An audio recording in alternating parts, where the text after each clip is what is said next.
programme de gestionnaire comptable et fiscal est vraiment un programme complet axé sur la comptabilité mais également la fiscalité. Au sein de cette formation, tu vas retrouver tous les aspects comptables de la fonction, donc saisir des écritures de comptabilité, achat, vente, salaire, TVA, etc. Le calcul bien sûr de la TVA, mais également les écritures comptables des inventaires, les procédures d'inventaire, donc la gestion des stocks, la gestion des amortissements et immobilisations, la gestion des charges constatées d'avance, des produits constatés d'avance, tout ce qu'on appelle des écritures d'inventaire qui sont en réalité les écritures que l'on passe en fin d'année pour préparer le compte de résultat et le bilan. Une fois que tu as fait ce travail sur les comptes, ce travail comptable, tu as un travail fiscal à faire, c'est-à-dire les déclarations, la déclaration pour l'impôt sur les sociétés, impôt sur le revenu également des gérants, tu vas pouvoir gérer les déclarations de TVA, etc. Toutes ces déclarations fiscales et également, dans cette formation, nous voyons un rôle de conseil de gestion, c'est-à-dire la gestion de la trésorerie, la gestion des paiements, la gestion de la société, un peu un rôle d'audit pour pouvoir accompagner au mieux les dirigeants de société.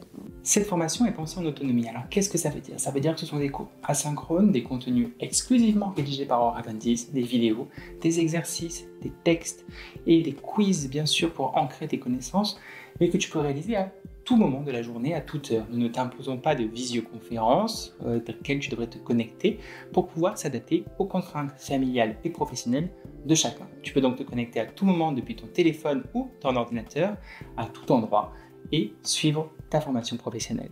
Pendant ta formation, tu auras au moins 2 évaluations à réaliser. Tu pourras les réaliser à tout moment. Quand tu auras suivi les blocs qui correspondent à ces évaluations, tu pourras les débloquer depuis ton espace. Tu as 72 heures pour les réaliser et bien sûr, nous les corrigeons individuellement et te faisons un retour d'acquisition des compétences. Nous te confirmons si oui ou non les compétences nécessaires à ces évaluations ont été validées. Si tu souhaites t'inscrire à une de nos formations, tu peux tout à fait nous appeler pour que l'on puisse répondre à tes questions. Les formations en e-learning sont effectivement en autonomie, ce n'est pas pour autant que nous ne sommes pas là pour t'accompagner. Avant de t'inscrire, nous allons répondre à toutes tes questions, te présenter le programme et les modalités pour vérifier qu'il correspond bien à ton projet professionnel. Nous sommes très fiers aujourd'hui d'avoir un taux de réussite de plus de 97% aux différents titres professionnels que nous proposons. Ce taux de réussite, nous le devons bien sûr à l'investissement de nos apprenants, mais aussi à la qualité de nos contenus et à la préparation à l'examen de nos formations. Parce que bien sûr, toutes nos formations sont pensées pour la vie active, mais nous préparons aussi à l'examen avec bien sûr, et nous sommes un des seuls centres de formation à le proposer, des titres professionnels blancs pour préparer les apprenants à cette mise en situation pratique qui est parfois et souvent source de stress. Pour passer ton titre professionnel à la fin de ta formation, une fois que tu auras réalisé les évaluations, tu vas devoir choisir entre 2 options. Tu peux venir dans notre centre de formation Oraventis à Ivry-sur-Seine sur la ligne 7 du métro parisien et passer ton examen dans les conditions prévues par le référentiel du diplôme, à savoir dans nos locaux avec la mise en situation pratique et l'oral nécessaire devant les jurés.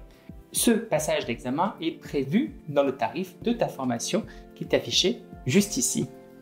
Si tu ne souhaites pas venir en Ile-de-France, mais que tu souhaites quand même faire ta formation chez Oraventis parce que tu as entendu qu'on avait des bons contenus de cours, tu peux suivre ta formation en ligne et demander un passage auprès d'un centre AFPA. Tu dois dans ce cas-là t'assurer que le centre AFPA de ta région accepte ces modalités des candidats et nous leur transmettrons bien sûr tous les éléments nécessaires, le suivi de formation, le suivi des évaluations au passage de ta certification. Dans ce cas-là, tu dois prendre attache toi-même avec un centre AFPA le plus proche de chez toi et te renseigner auprès de leurs modalités.